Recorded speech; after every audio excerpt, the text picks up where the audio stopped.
Good morning class. बच्चों 9th class में आज हम ये 6th लेसन का 3rd वीडियो बनाएंगे। पेज नंबर 47 निकालिए। इसमें देखिए सबसे ऊपर वाला पोर्शन आपका कट है बच्चों, थोड़ा विचार कीजिए वाला, यहाँ से देखिए। अभी आप इसे देखिए, इसे सदैव याद रखिए। वायुमंडल में वाष्प का प्रमाण, हवा का दबाव और तापमान ये घटक प्रदेश के वर्षा की मात्रा पर परिणाम करते हैं। ठीक है।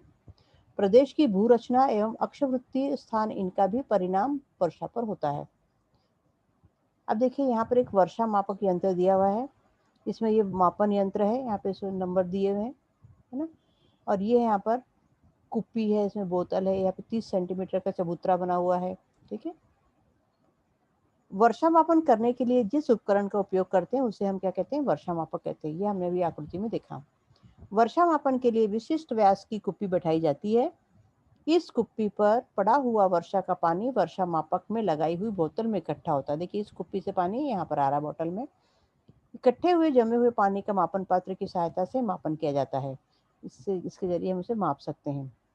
अधिक वर्षा के प्रदेश में वर्षा की प्रति 3 घंटों के बाद मापन किया जाता है। जहाँ पर वर्षा ज्यादा होती है बच्चों, वहाँ पर हर 3 घंटे में वर्षा को मापा जाता है। इस मापन पात्र पर मिलीमीटर के चिन्ह अंकित होते हैं। ये जो है ना अंक, ये क्या है? मिलीमीटर के। वर्षा मापन के लिए वर्षा मापक खुली जमीन पर 30 सेंटीमीटर का समतल चबूतरा बांधकर रखते हैं। इस कारण वर्षा का पानी बिना एक रुकावट इकट्ठा कर सकते हैं। यहाँ पर चबूतरा होने के कारण पानी यहाँ पर ऑटोमेटिक इसमें चला जाता है। नहीं तो कई बार पानी का तो बह जाता है, कई बार सूख लेती जमीन, कई बार बनता, उसके पहले ही चबूतरे में जितना पानी जमा हुआ उसको हम इसमें माप सकते हैं। अब देखिए, क्या आप जानते हैं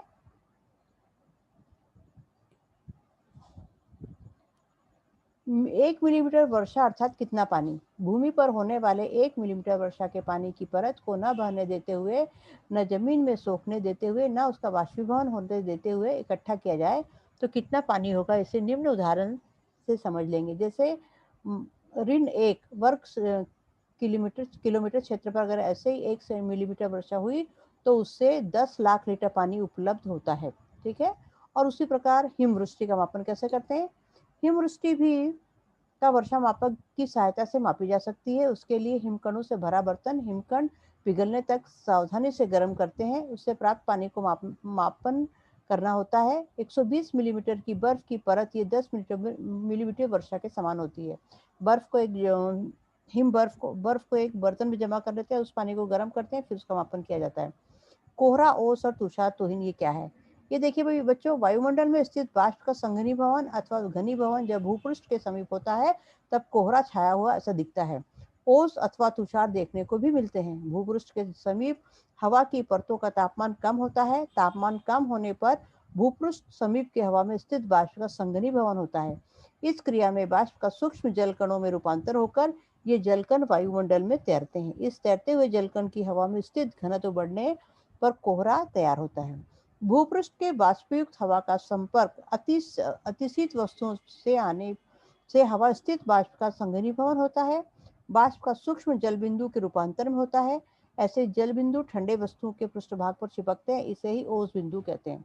हम ठंडी के मौसम में, शीतकाल के मौसम में जनरली देखते हैं ना, जब हम सुबह उठे तो बाहर घास पर हरी हरी घास पर छोटी छोटी बूंदें दिखाई देती जल की। उसी प्रकार कोई गाड़ी खड़ा है, कोई गाड़ी के ऊपर या झाड़ों के ऊपर, फूलों के ऊपर छोटे छोटे जो जलकण के बिंदु दिखते हैं उसे ओस कहते हैं।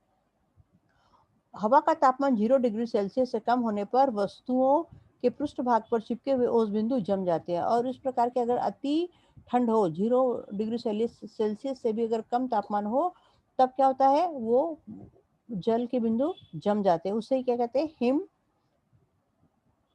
देखिए, इन जमे हुए ओस बिंदु को तुषार कहते हैं। ओस बिंदु और तुषारों की निर्मित शीतकाल में बड़े पैमाने पर होती है। वर्षा के परिणाम, पृथ्वी पर उपलब्ध होने वाले ये पेयजल का मुख्य स्रोत वर्षा है। अतिवृष्टि जैसी हानिप्रद, वैसे ही कम वर्षा भी हानिप्रद है। जैसे अतिवृष्टि यानी ज्यादा बारिश होना और कम वृष्टि यानी कम बारिश होना। अतिवर्षा के कारण भयंकर बाढ़ आती है, उससे जीवित और वित्त हानि भी होती है। वित्त हानि यानी धन जन की हानि, धन की हानि। बारिश नहीं हुई तो अवर्षण की स्थिति उत्पन्न होती है। अवर्षण यानी सूखा पड़ना, इसलिए अनाज की कमी निर्माण होने लगती है। अनाज आयात करना पड़ता है, किसानों की स्थिति दयनीय होती है। देश की अर्थव्यवस्था पर इसका बोझ पड़ता है। सामान सब क्या होता है, फसल ना होने से महंगा हो जाता है और इससे किसानों को बहुत नुकसान होता है। भारत जैसे कृषि प्रधान देश की अर्थव्यवस्था खेती पर निर्भर होती है। भारत की खेती बड़ी मात्रा में मौसमी वर्षा पर निर्भर है, इसलिए भारत में होने वाली वर्षा संपूर्ण देश के लिए महत्वपूर्ण होती है। उचित समय पर उचित मात्रा में होने वाली वर्षा खेती की उपज बढ़ाती है, तो बिना वर्षा खेतों को हानि पहुंचाती है। भारत की वर्षा अधिकांश अनिश्चित स्वरूप की है। ठीक है। और भारत जहाँ पर कृषि मुख्य व्यवसाय है, वहाँ पर जो हमारी कृषि है वो वर्षा पर निर्भर है ज़्यादातर। और यहाँ पर वर्षा कैसी है, अनिश्चित स्वरूप की है। भारत की वर्षा कैसी है, अधिकांश अनिश्चित स्वरूप की। अति घने कोहरे के कारण दृश्यमानता कम हो जाती है। दृश्यमानता यानी सामने का दिखाई देना कम होता है। इसका नुकसान क्या है, देखो, सड़कें, रेल मार्ग, जल मार्ग एवं हवाई मार्ग पर इसका विपरीत परिणाम होता है। इसके कारण जब हमें कोहरे के कारण कई बार ट्रेनें रद्द हो जाती है और फ्लाइट रद्द हो जाती है, बसें नहीं चलती। कई बार दुर्घटना होने की भी स्थिति उत्पन्न होती है। गाड़ियां, हवाई जहाज आदि यातायात सेवाएं रद्द करनी पड़ती हैं। फसलों के लिए तुषार हानिकारक होते हैं। उसी प्रकार जो ओस की बूंद ओले पड़ते हैं, जो तुषार यानी ओले, है ना, ये क्या होता है, ये बरसात खेती के लिए बहुत ही नुकसानदायक होते हैं। उसी प्रकार तुषारों के कारण सड़कों पर दुर्घटनाएं भी घटित होने की संभावना होती है। जब ओले ज्यादा पड़ते हैं, अगर लोग वहां पर हैं तो लोगों के सिर पर वो गिरते हैं, तो लोगों को और जानवरों को भी लगता है और लोगों को भी चोट लगती है उससे। ओस और कोहरे से बीमारियां फैलकर खेती के कुछ फसलों को क्षति पहुंचाती है। और कोहरे के कारण भी कई बीमारियां फैलती है और ओस और कोहरे की बीमारियां फैलकर खेती की कुछ फसलों को क्षति पहुंचाती हैं। तो कुछ फसलों के लिए तुषार उपयुक्त तो सिद्ध होते हैं, लेकिन कुछ कुछ फसल ऐसी है जिसके लिए तुषार उपयुक्त है। अभी देखेंगे हम अम्लीय वर्षा क्या है। औद्योगिक क्षेत्र के प्रदूषण से हवा में विभिन्न गैसें मिल जाती है। जहाँ पर औद्योगिक क्षेत्र है, कल कारखाने है, वहाँ की जो गैसेस निकलती प्रदूषण है, वो क्या होता है, वातावरण में मिल जाता है। इन गैसों की हवा में स्थित वाष्प के साथ रासायनिक क्रिया होकर भिन्न भिन्न अम्ल तैयार होते हैं, जैसे नाइट्रिक अम्ल, सल्फ्यूरिक अम्ल आदि। वर्षा के पानी में घुले हुए अम्ल वर्षा के साथ नीचे गिरते हैं। इस अम्ल युक्त वर्षा को अम्ल वर्षा कहते हैं। ठीक है। कभी कभार होने वाली ऐसी वर्षा सभी सजीव और निर्जीवों के लिए हानिकारक होती है, क्योंकि ऐसी जो वर्षा होती है, इसमें क्या होता है, पूरा प्रदूषण का जो भी गंदगी है वो सब क्या होती है, गिरती है और ये अम्ल युक्त वर्षा हो जाती है। आपको पता है बच्चों, सब पहले के ज़माने में लोग क्या बोलते थे कि बारिश का जो पहली बारिश आती है, उसमें अगर हम पानी में भीगे नहाएं तो उससे क्या होता, हमारा चर्म रोग ठीक होता था। पहले के लोग ऐसा मानते थे। लेकिन आजकल उल्टा हो गया है। आजकल पहली जब बारिश होती है उस समय अगर हम बाहर गए तो जो वातावरण में जो घुला हुआ प्रदूषण है वो सब हमारे स्किन में आ जाएगा और जो बीमारी ना होने की बीमारी होने लगेगी, है ना, स्किन चर्म रोग होगा। कई बार बोलते हैं ना, बालों में जू पड़ गई, बालों में गंदा पानी पड़ गया तो बाल गंदे हो गए, है ना। और इसके विपरीत पहले क्या बोला जाता था, वो पानी अच्छा होता है। ठीक है। तो ऐसी अम्ल युक्त वर्षा को अम्ल वर्षा कहते हैं और ऐसी वर्षा सभी सजीव और निर्जीव के लिए कैसी है, हानिकारक है। अब देखिए बच्चों, देखिए तो भला क्या होता है। तो इसमें का ये भाग जो है, अम्लीय वर्षा से होने वाले दुष्परिणाम की जानकारी प्राप्त कीजिए। ये पोर्शन आपको नहीं है, लेकिन आपको बच्चों एक होमवर्क है। निम्न वर्णन से वर्षा के स्वरूप को पहचानिए। ये वाले प्रश्न आप पढ़ेंगे, पॉइंट पढ़ते जाएंगे और इसके उत्तर आप जो पहले इसी पार्ट में जो पहले पेज में दिए हुए हैं उसमें से आपको ये करेक्ट आंसर इसमें लिखना है। ठीक है।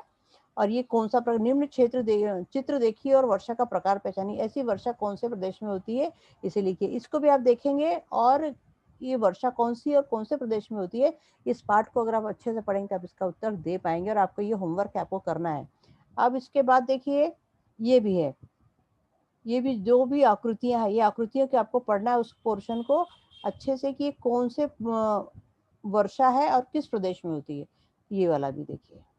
ठीक है। इसके बाद है अ ब क आकृति का निरीक्षण करके निम्न प्रश्नों के उत्तर लिखिए। ब आकृति में पर्वत की किस दिशा में अधिक वर्षा हो रही है? ये देखना है आपको ब आकृति में कौन सा है। ब आकृति में वृष्टि छाया का प्रदेश छायांकित करके उसे नाम दीजिए। उसे छायांकित करके उसको नाम देना है। और क आकृति में कौन सा अंतर है? तूफानी आंधी, बाढ़, यह स्थिति कौन सी वर्षा से संबंधित है? इसको आपको पाठ को अच्छे से पढ़ना है, तभी आप इसको अच्छे से कर पाएंगे। और ये आपको होमवर्क है, आपको खुद ही करना है। ऑब्जेक्टिव टाइप प्रश्न है। अब देखिए इसमें सिंगापुर में कौन-कौन से प्रकार की वर्षा होती है? आप जो स्टार्टिंग में ये अगर पढ़ेंगे तो आपको समझ में आएगा। भिन्न घटक पहचानिए, इसको मैं आपको करवा दूँगी, ठीक है? प्रतिरोधी वर्षा, अम्लीय वर्षा, चक्रवाती वर्षा और अभिसरण वर्षा, हिमवृष्टि, वर्षा, ओली वृष्टि, तुषार बिंदु। भिन्न घटक पहचानिए यानी क्या? ऑड मैन आउट, है ना? वो करना है आपको। तापमापक, वर्षा मापक, वायु दिशा दर्शक, मापन पात्र। ये मैं आपको अगले वीडियो में करवा दूँगी और इसके प्रश्न उत्तर लिखवा दूँगी, ठीक है? और ये अंतर स्पष्ट करो भी करवा दूँगी, या इसका मैं पीडीएफ आपको भेजूँगी, ठीक है? और बाकी आपको ये पढ़कर ही करना है, ये ऑब्जेक्टिव टाइप के प्रश्न, और ये भी आपको पढ़ के आपको मिल जाएँगे। भिन्न घटक पहचानिए। थैंक यू बच्चों।